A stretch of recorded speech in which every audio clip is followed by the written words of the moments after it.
One of the most popular cocktail families in the world is based around a Brazilian drink called a caipirinha. Now originally that was based around fresh lime, sugar and a Brazilian sugarcane spirit called cachaça. But over time the drink has evolved to include lots more base spirits. So we have, say, the caipiríssima, which is made with rum, or one of the most popular drinks to come out of the world in the last 20 years, the Caipiroska.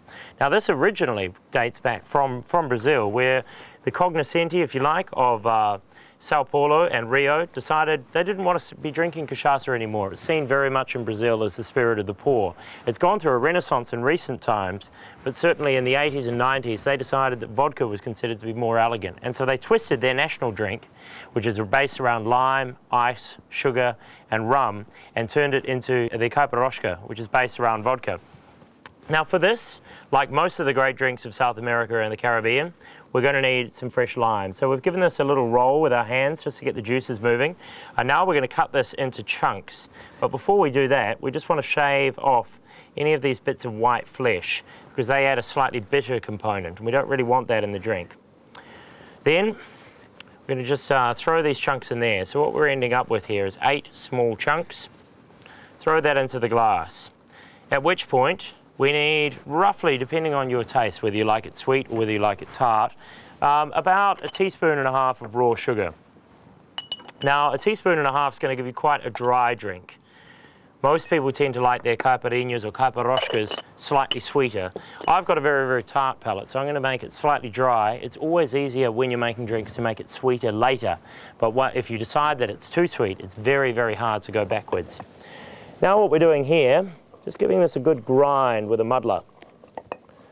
What we're doing is just, you'll see the oils are rubbing up against the granules of sugar, and they're all sort of running into the drink, as well as the juice from the lime itself. Got an amazing sort of smell, amazing aroma.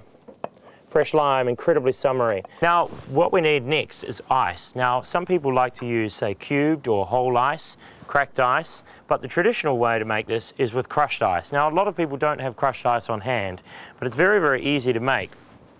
We're going to do this just by taking a white tea towel and throwing a little bit of ice in that tea towel.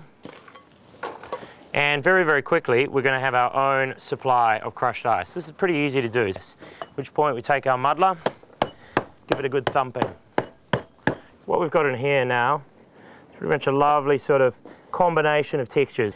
Then we just load this into the drink. At which point, we want a healthy measure of 42 below. And we'll just give this a quick little stir.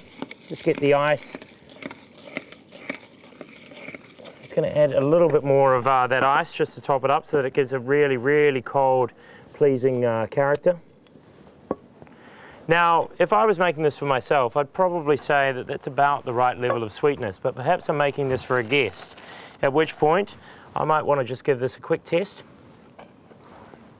and pronounce that very, very dry. If you've got a guest arriving who says has got a sweeter palate, you perhaps might want to use a full 2 teaspoons, or always keep a little bit of this on hand. This is simple syrup or sugar syrup, 50% sugar, 50% water. And then what that's going to do is just add a little bit more sweetness and bring it into balance. At which point, we can taste this. The 42 below Caipiroska. It's fantastic. Such a summery, amazing beach cocktail. It's absolutely delicious.